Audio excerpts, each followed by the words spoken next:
أعوذ بالله من شرور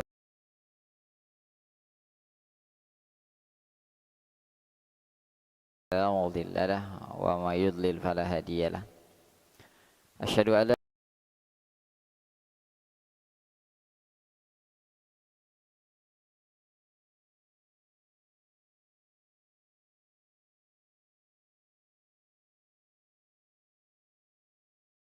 ilaha yang dirahmati Allah.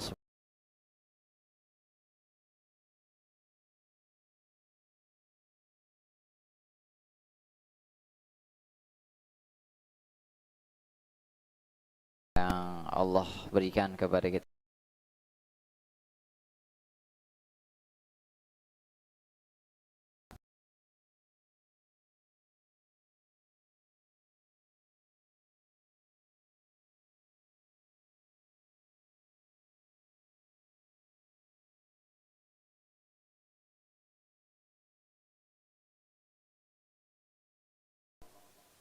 petunjuk-petunjuknya di dalam agama.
Dari sunnah-sunnah Rasulullah Sallallahu Alaihi Wasallam, kita bersyukur kepada Allah Subhanahu Wa Taala bisa diberikan kemudahan dalam ini mengaji.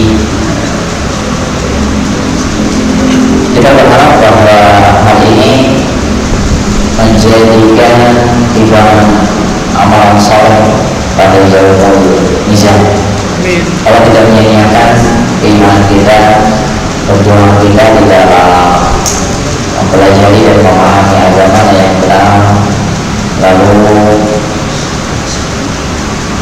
dengan sebab ini pula yang kita mencari wasilah-wasilah keberkahan dalam hidup kita, keberkahan dalam urusan keluarga, dalam kerjaan kita, harta kita, dan umur kita, dengan para ini ya, dengan mengaji ya, hal itu selalu diminta, selalu dipanjatkan oleh Rasulullah Sallallahu Alaihi Wasallam.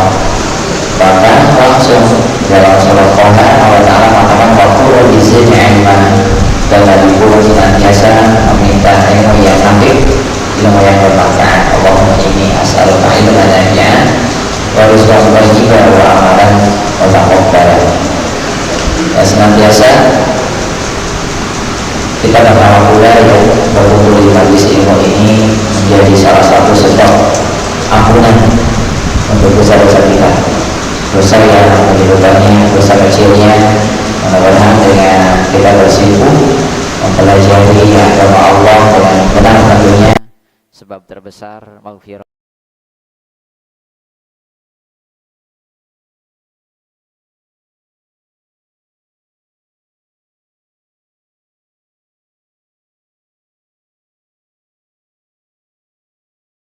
Ya, kita duduk seperti ini tidak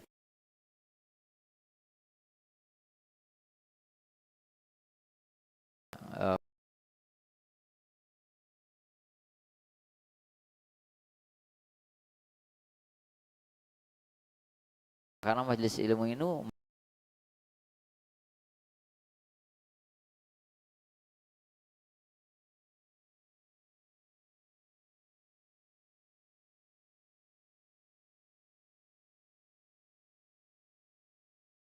di majelis taklim atau majelis ilmu, entah sebagai pembelajaran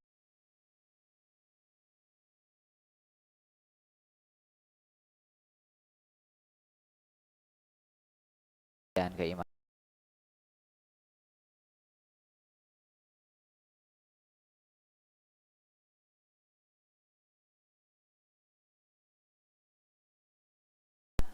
Penuh dengan kemungkaran, syahwat begitu tinggi.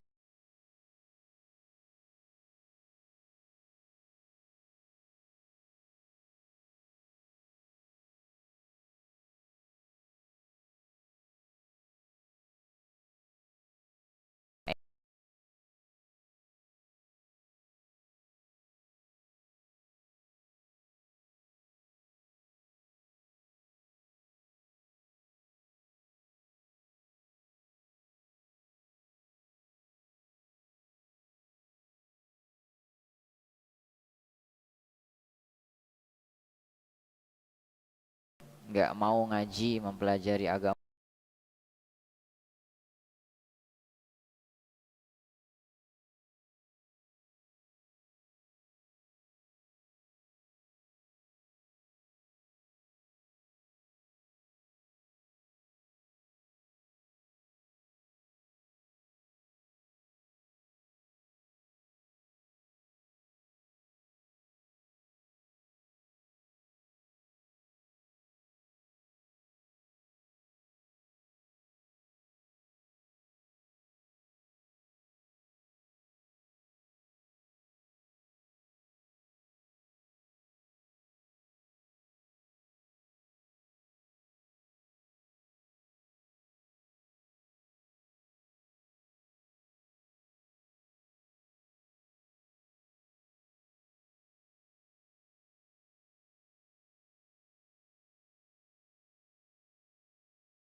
Diteruskan kembali oleh tabi'in dan atba tabi'in yang menyebarkan pokok-pokok dari agama Islam. Tentunya sampai sekarang masih ya, mudah-mudahan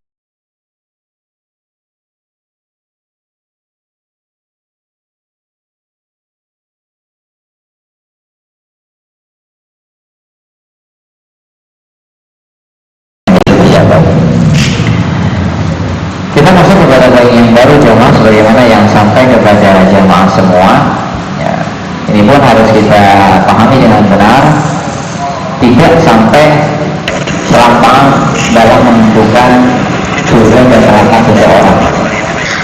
Karena pernah ya saya lihat di metode ada gitu seseorang yang mengaku keturunan Zulbaib lah ya, mengaku keturunan, saya nggak mau mengatakan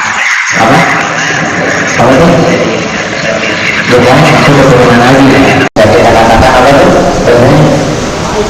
nah itu ya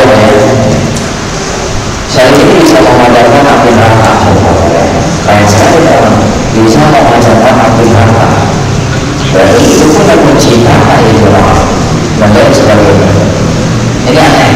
Kalau lagi yang duduk di majelisnya itu tidak ngasih ya, kemana poin benarnya, nah, seperti itu. Jadi takin menentukan secara personalitas surga dan neraka seseorang itu harus berdasarkan syariat. Gak masalah kita menentukan Fir'aun neraka, benar itu. Sudah dipastikan karena memang dalilnya jelas. Nah sementara yang belum ditayin jangan jawab, nggak boleh. Nah ini pun menjadi akidah ya yang harus kita pahami. Abu Zur'ah ya dan juga Abu Hatim Ar-Razi beliau mengatakan wa anal ashrah alladzina sannahum Rasulullah sallallahu alaihi wasallam, dan bahwasanya 10 orang yang memang Rasulullah namakan mereka adalah Yahudi dan Rasulullah merekomendasikan buat mereka surga. Dari 10 orang ini anak dan jadi Rasulullah sallallahu alaihi wasallam wa qaulul haqq, dan juga ucapan Rasulullah takyinnya penentuan dari 10 orang yang dijamin oleh Rasulullah masuk dalam surga. 10 orang ini insyaallah. Kita tidak berbicara ya, kita tidak membicarakan kekhususan atau keutamaannya. Mungkin jamaah bisa googling sendiri atau membeli bukunya 10 orang ini. Rasulullah menjamin 10 orang ini masuk surga tentu dengan kualitas agama yang tinggi. Ya, apalagi kita telah singgung Khulafaur Rasyidin ya, dari yang terbaik setelah Nabi Abu Bakar, Umar, kemudian Utsman, itu memiliki keutamaan tersendiri dan memang layak mereka keempatnya dan 6 tersisa ke-10-nya itu masuk ke dalam surga. Ma'rifatnya kepada Allah, amal solehnya yang luar biasa, ketakwaannya yang tinggi, rasa takutnya yang begitu hebat kepada Allah Subhanahu, perjuangan di dalam membela agama Allah dan Rasulnya, jiwa raganya, hartanya, benar-benar ya itu diperuntukkan untuk agama Allah Subhanahu wa taala. Maka jelas wajar mereka dijamin oleh Rasulullah masuk ke dalam surga. Jaminan di sini ya memang indikasinya jelas. Ya, sumbangsi dalam agamanya pun jelas ya maaf. Dari 10 orang tadi, silakan jamaah bisa cari personalnya, sudah banyak ya. Dari biografi Umar bin Khattab, Abu Bakar dan yang lainnya sudah banyak diterjemahkan di negara kita, tinggal kita membelinya ya untuk motivasi targib untuk kita semua. Kok bisa? Ya bukan kok bisa. Ini orang-orang yang dijamin oleh Rasulullah masuk surga. Makanya ketika kita ingin bercita-cita masuk surga, ikuti tuh 10 orang tadi dalam adab, akhlak dan bagaimana agamanya. Ikuti saja jamaah. Ini secara ta'in berarti kan Rasulullah mengatakan secara personalitas. Dijelaskan di dalam hadis Imam Tirmizi ketika di bab manaqib ya, manaqib sering dengar kan? Manaqiban apa sih isinya? Khatiban ya. Bukan manaqib itu mankibah. Jamannya manaqib artinya kekhususan. Berarti keutamaan orang tersebut itu manaqib namanya. Ada kitab manaqib Imam Syafi'i dijelasin tuh bagaimana sih Imam Syafi'i, biografinya, ibadahnya, ilmunya, itu manaqib. Di bab manaqib Imam Tirmizi.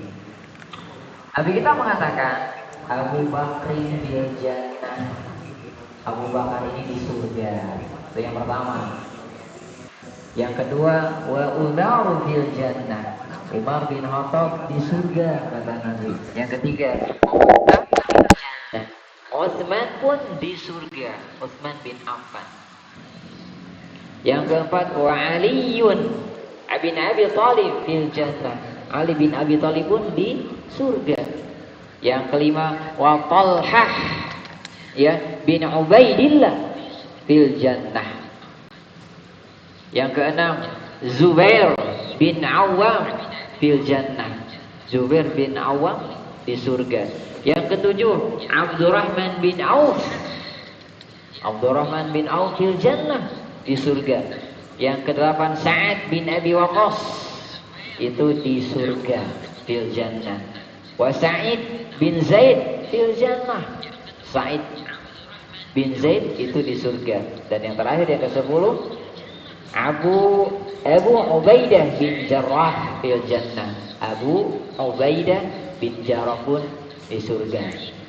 10 ya. Karena kita nggak hafal. Ya pokoknya ketika khulafaur rasyidin itu pasti hafal ya, tinggal 6-nya aja. Gitu. 6 aja. Ingatnya saudagar kaya Abdurrahman bin Auf. Panglima Ubay.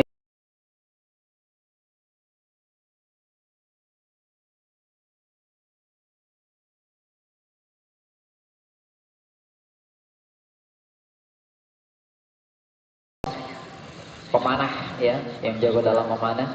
Dan Sa'id bin Zaid. Nah itu ke-10 orang yang dijamin oleh Rasulullah masuk ke dalam surga. Ini harus kita yakini ya. Dengan keutamaannya masing-masing tentunya. Enggak sebatas dalam 10 orang ini. Ada yang ditayinkan oleh Nabi dengan surga. Ada secara nama ataupun secara enggak pakai nama ada. Seperti wanita hitam itu ya dalam hadis Riyadhus Shalihin yang kena penyakit ayan, epilepsi itu dijamin oleh Rasulullah. Jauh sebelum ini pun ada jamaah. Wanita yang syahidah pertama kali, suami istri, syahid dan syahidah. Siapa? Sumayyah dan Yasir. Almarhum anaknya ya.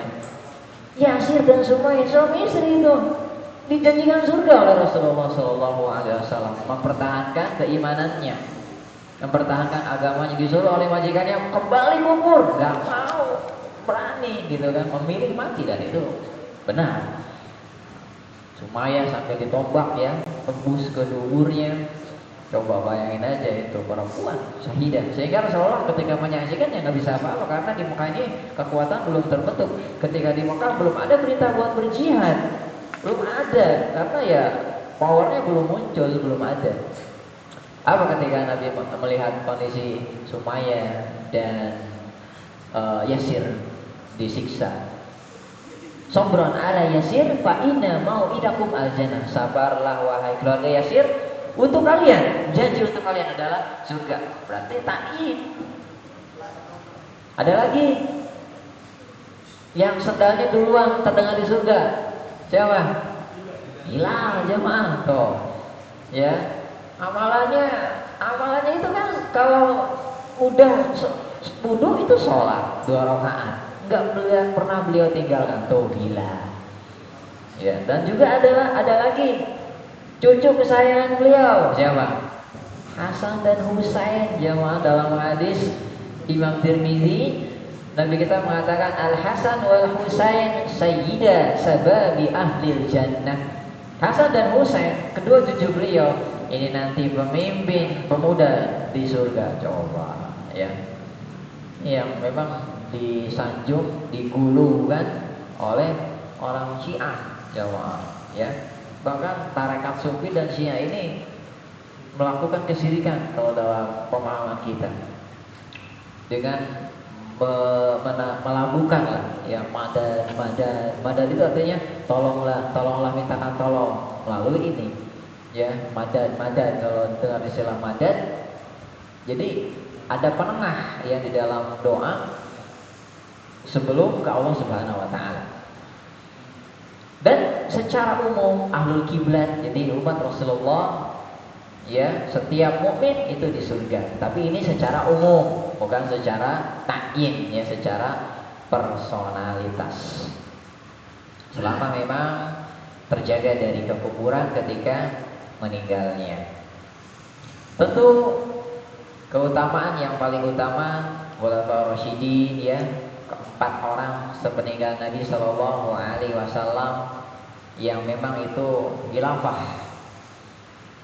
Para ulama dalam penjelasan akidahnya ada khilaf ya ketika mendahulukan Ali dan Utsman, tapi tetap disanggah oleh jumhur bahwasanya siapa yang mendahulukan Ali dari masalah khilafah, karena secara berurutan, khilafah dan keutamaannya itu secara berurutan. Kalau kita katakan mana yang lebih utama, Umar bin Khattab dan Abu Bakar, tentu khilafah pertama siapa?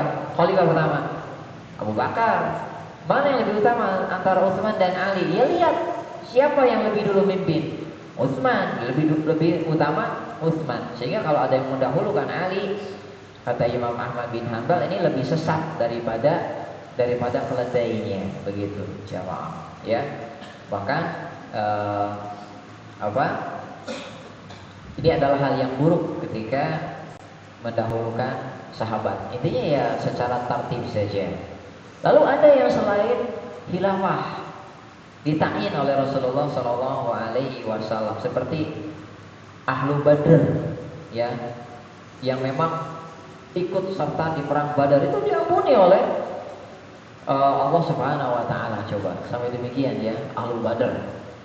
Lalu ada lagi yang bayat itu sama, bayat Ridwan, bayat di bawah pohon pada perjanjian Hudaybiyah, janji setia kepada Rasulullah dalam masalah pokok-pokok ajaran Islam itu ditakyin, ditentukan oleh Rasulullah Sallallahu Alaihi Wasallam. Pendalilannya dalam hadis Imam Abu Dawud, Nabi kita mengatakan la yadkhulun nara ahadun mimman bay'a tahta syajarah. Tidak akan masuk neraka seseorang yang memang dibayat di bawah pohon jamaah. Jadi baik itu 10 orang dan yang lainnya secara personalitas ya itu dijamin masuk surga oleh Rasulullah. Dan kita nggak boleh mengatakan selain yang ini, nggak bisa ya. Oh ini ada keturunan Rasulullah ya, keturunan Nabi, cucu atau cicitnya Nabi ini surga ini ya, punya kunci surga. Nah nggak bisa kayak gitu jamaah, nggak bisa. Kemudian selanjutnya saya mengatakan wattarahum ala jami'i ashabi Muhammadin wa ala alihi. Jadi saling mendoakan rahmat kepada semua sahabat-sahabat Nabi dan juga kepada keluarganya. Ahlul bait kita katakan ya, sering ya ahlul bait gitu. Wal kamu amma syajara bainahum, seperti yang kita jelaskan sikap kita kepada sahabat Nabi, tidak berkomentar dan juga tawakuf diam dari perselisihan di antara mereka. Kalau ingin kita berkomentar yang baik-baik saja. Ahlul bait ya. Jadi dari kalangan keluarga Nabi. Siapa sih? Ulama menjelaskan di antaranya paman beliau yang Islam tentunya. Seperti Abbas. Itu paman beliau yang ikut dalam agama beliau. Abbas bin Abdul Muttalib yang syahid di perang Uhud. Hamzah ya, Hamzah bin Abdul Muttalib. Ali bin Abi Thalib juga sama ya. Ini kan masih ada ikatan saudara dengan Rasulullah. Terlebih ya beliau menjadi menantunya juga ya. Fatimah jelas putrinya, Hasan, Husain cucunya, dan juga Zaujat para istri-istri Nabi Shallallahu Alaihi Wasallam, itu termasuk ahlul bait jamaah. Maka wajib kita tarodi, mendoakan kepada Allah untuk keriduan mereka, keluarganya ya. Tarohum, mendoakan rahmat, loyalitas, cinta, mahabbah kepada kerabat-kerabat Rasulullah Shallallahu Alaihi Wasallam. Ini akidah Ahlus Sunnah. Lalu bagaimana? Pertanyaan kita, kalau sekarang ada yang menjadi keturunan Rasulullah, cucunya, cicitnya, di Indonesia banyak masalahnya jamaah ya, itu deh, gitu kan. Kalau yang kita kenal dengan Habib, ya, gitu kan. Habib itu kekasih secara bahasa. Kalau secara ya istilah mereka ada garis keturunan Rasulullah, ya Habib. Dengan kalau ada nggak? Habib Romi bin Smith misalnya. Bin Smith jamaah ya. Bin Al-Ba'lawi gitu kan. Habsi ya beginilah. Kita kalau kan sampai ada ini kan ramai itu ya, pembuktian tes DNA lain sebagainya gitu. Ya kalau memang itu keturunan Nabi dan jelas, ya tetap kita hormati, nggak apa-apa. Cuma kalau buat jadi panutan dan menjadi kudua, dilihat dulu, ya enggak, karena Nabi sendiri pun enggak menjamin keselamatan bagi keluarganya. Bahkan Hasan dan Husain itu salah satu di antaranya ya. Saya pernah membaca kisahnya ketika dipuji-puji oleh umat di zamannya, ya sebagai zuriyah Nabi, cucu Nabi bahkan. Apa jawaban mereka dari Hasan Husain? Sama sekali gak menyelamatkan saya sedikit pun kecuali amalan saya, gitu kok. Ya amalannya. Ya kita tetap hormati kalau memang itu sebagai apa? Sebagai keturunan Nabi. Toh itu memang kalau ada di negeri kita, gitu ya. Kalau ya memang ya kalau mereka itu benar-benar ya harus membela sunnah, paling terdepan di dalam mengamalkan sunnah. Nah itu yang jadi permasalahannya, ya. Ya terkait bahkan ada yang yakin 100% saya nggak percaya, terputus ada yang kayak gitu ya. Ya kita mah nggak ekstrim banget lah. Ya pokoknya kalau memang zuriyah Nabi ya soleh gitu kan, sunnahnya dipegang, akidahnya benar. Ada ngaku zuriyah Nabi, udunnya kuat banget, waduh gitu kan gayanya, ya Allah gimana itu. Jadi kita kan butuh teladan. Dan gak boleh berkedua kepada orang yang buruk. Meskipun itu katakanlah zuriyah gitu kan, ya tetap kita hormati, tapi untuk dijadikan panutan ya nanti dulu lah. Ya itu ada yang mengakui keturunan tapi kok seperti ibadahnya ini kayak dekat-dekat dengan kesyirikan dan lain sebagainya, jamaah. Gak baik lah. Ya tetap kita hormati kalau itu benar, tapi untuk panutan, untuk dijadikan acuan kita dalam beragama ya nanti dulu. Timbangan kita kan Quran dan Sunnah gitu. Timbangan kita ini ada ilmu yang lain. Kalau kita berbicara masalah nasab, Rasul Allah yang paling pertama pun Kan'an anaknya kufur, jamaah. Kan'an itu anaknya kufur. Karena nasab ini bukan penyelamat, ternyata amal dan ketakwaan secara masing-masing yang itu menyelamatkan di hadapan Allah Subhanahu wa ta'ala. Ini yang harus kita pahami. Karena ketika mendengar zuriyah Nabi itu konotasi masyarakat udah pengagungan, pengkultusan, ya. Apalagi pembawaannya saya ini memegang kunci dari hukum-hukum Rasulullah. Nah itu yang membuat beratnya, ya. Dan kita harus membuka ilmu demikian. Adapun dari kalangan yang menyelisih sunnah, ya kita katakan ahlul bidah, ya sikap mereka terhadap para sahabat Nabi ini seperti kelompok Rafidhah Syiah, ya Rafidhah Syiah. Mereka membenci sahabat tuh, jamaah udah kubur kan, membenci sahabat itu kubur, bahkan memerangi sahabat dan mencela sahabat, bahkan mengkafirkan sahabat, kecuali hanya beberapa saja. Tuh Syiah Rafidhah, ya. Di antara akidahnya yang rusak, jamaah nih Syiah, hati-hati ya. Sudah punya panggung di negara kita ini, terkenal lagi tokohnya. Ini digandrungi, ya harus dijelaskan dengan benar.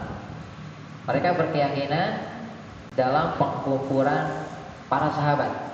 Pokoknya murtad lah setelah wafatnya Nabi, kecuali hanya beberapa personal saja seperti Salman, ya Ali bin Abi Thalib, yang lain apalagi Umar bin Khattab, ya apalagi Abu Bakar, itu jelas sekali mengkufurkan Umar bin Khattab dan Abu Bakar. Kenapa? Karena mengkafirkan sahabat itu sama saja mendustakan Allah, jamaah. Mendustakan Allah. Allah yang telah mensucikannya, Allah yang telah mentazkiyah para sahabat dengan keadilannya, menemani perjuangan utusannya itu Nabi Muhammad SAW, bahkan dijanjikan surga. Ada dalam surat Al-Hadid, ya ayat 10. Allah Ta'ala mengatakan la yastawi minkum man anfaqa min qablil fathi wa qatal. Enggak sama dari kalian yang berinfak sebelum penaklukan kota Mekah. Para sahabat yang dikafirkan, ya jelas sama saja mendustakan dari perkataan Allah Subhanahu wa taala. Dan juga pendalilannya banyak. Dalam surat At-Taubah ayat 100, ayat yang sering kita dengar, was-sabiqunal awwalun, orang-orang yang pertama, minal muhajirin wal ansor, kalangan muhajirin dan ansor, wallazina ittaba'uhum bi ihsan, dan orang-orang yang mengikuti mereka. Tuh berarti selain mereka yang mengikuti mereka, tapi mengikutinya bi ihsan, dengan baik. radhiyallahu anhu wa radu'an. Allah ridho kepada mereka dan mereka pun ridho kepada Allah. Wa adalahum jannat, dan Allah persiapkan bagi mereka surga tajri tahta al-anhar khalidina fiha abada, yang di bawah surga tersebut mengalir sungai kekal di dalamnya. Tuh tazkiyah dari Allah kepada para sahabat yang dikabulkan oleh Syiah. Nauzubillah. Nikmat ya kita ngaji sunnah, benar nikmat ya maaf. Dan juga di dalam akhir surat Al-Fath ya, ayat yang sering kita dengar, Muhammadun Rasulullah walladzina ma'ahu asyidda'u 'alal kuffar rahamatu bainahum. Muhammad utusan Allah dan orang-orang yang bersamanya. Siapa? Sahabat. Tegas sama orang kafir, kasih sayang kepada orang-orang beriman ya. Kasih sayang di antara mereka. Allah telah mensucikannya, Allah telah mentakdirnya, mengadilnya, dan Allah janjikan surga. Kemudian buruknya akidah Syiah, mereka berkeyakinan khilafah itu bukan Abu Bakar, bukan Umar, bukan pula Utsman. Ini kata mereka khilafah 3 itu khalifahnya batil jamaah. Khalifah yang paling benar setelah Nabi itu Ali bin Abi Thalib. Ya, salah arah ya dari Nabi Shallallahu Alaihi Wasallam. Keburukan yang lainnya, mereka berkeyakinan bahwa Nabi ya mengatakan atas 12 imam dari kalangan Ahlul Bait, imam yang telah ternaskan dan juga imam yang maksum.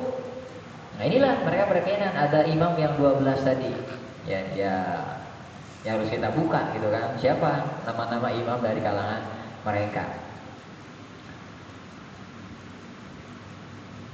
Jadi mereka beranggapan imam tersebut maksum, padahal kan nggak boleh. Yang namanya maksum itu ya para nabi dan rasul, selain mereka nggak bisa. Dan mereka berkeyakinan imam mereka ini maksum, nggak boleh. Berkeyakinan seperti itu. Selanjutnya buruknya akidah mereka, Quran ini tidak terjaga, ghairu mahfuz. Makanya kan ada tambahan surat yang lain dari mereka, surat Al-Wilayah namanya. Pokoknya Quran yang ada di tangan kita saat ini itu enggak terjaga. Ini sama mendustakan Allah juga. Allah mengatakan dalam surat Al-Hijr ayat 9, Inna nahnu nazzalna dzikra wa inna lahu lahafizun. Kata Allah, sesungguhnya kami yang menurunkan Al-Quran dan kami pula yang menjaganya. Kata Syiah, enggak valid, harus dirubah. Makanya banyak ya, ada surat Mushaf Fatimah, suratnya Al-Wilayah dan lain sebagainya. Dan keburukan pemahaman mereka, mereka menyembah Ahlul Bait dan bertawasul dengan Ahlul Bait tersebut. Tawasul syirik berarti. Dan juga tawasul dengan imam-imam mereka. Makanya kental sekali jamaah Syiah ini dan tarekat 11-12. Syiah 11-12 pokoknya dalam masalah demikian. Yang lebih menghebohkan lagi, mereka berkeyakinan bahwa para imam-imam mereka yang 12 tadi bisa mengatur alam semesta. Coba gimana itu? Ini syirik rububiyah ini. Menghebohkan kan? Bisa mengatur alam semesta manusia loh itu.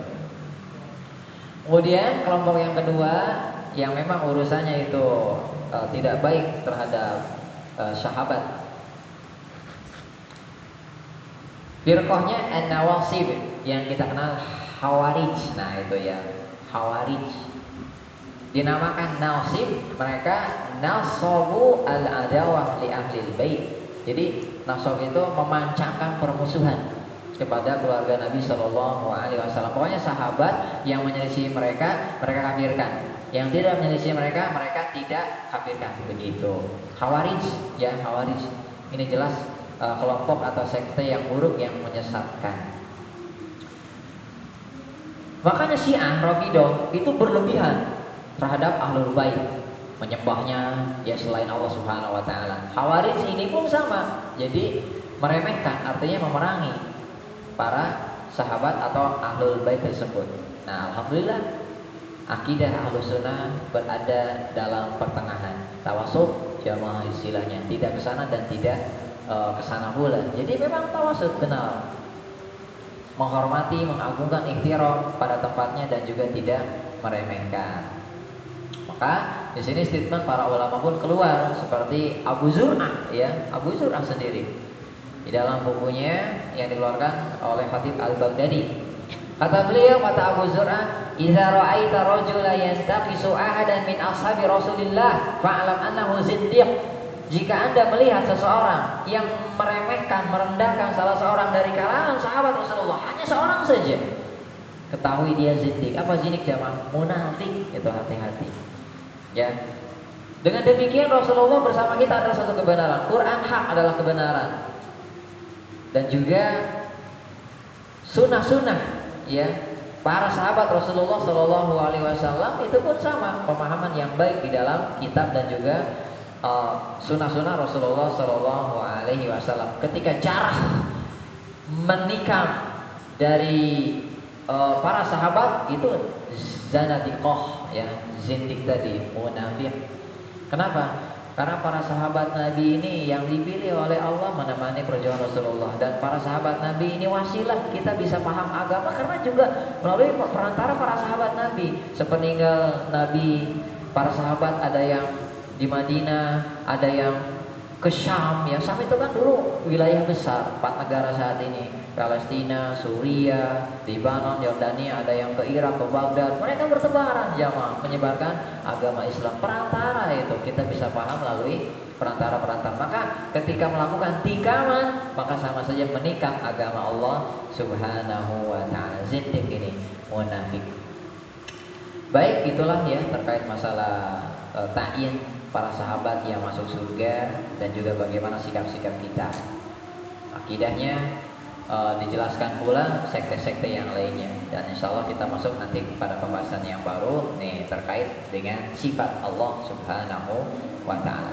Mudah-mudahan jemaah insya Allah ya sedikit banyak kita paham dari bab ini tentang bagaimana sikap kita terhadap para sahabat yang ditain oleh Rasulullah masuk surga, dan juga sikap-sikap yang lainnya yang tentunya berbeda dengan sikap-sikap orang yang berseberangan dengan akidah dan sunnah Rasulullah SAW, menjadikan wawasan untuk kita semua sekaligus memantapkan, mengokohkan, menyelamatkan dari akidah kita, keimanan kita, agama kita. Karena bagaimanapun para sahabat Nabi adalah masuk di dalam poin bagaimana hal tersebut adalah merupakan salah satu inti dari akidah ya Ahlussunnah wal Jamaah. Bahkan dalam hadis Sahih Bukhari itu termasuk keimanan, ketika mencintai kaum Ansor itu termasuk keimanan jamaah. Inilah masuk di dalam bab akidah.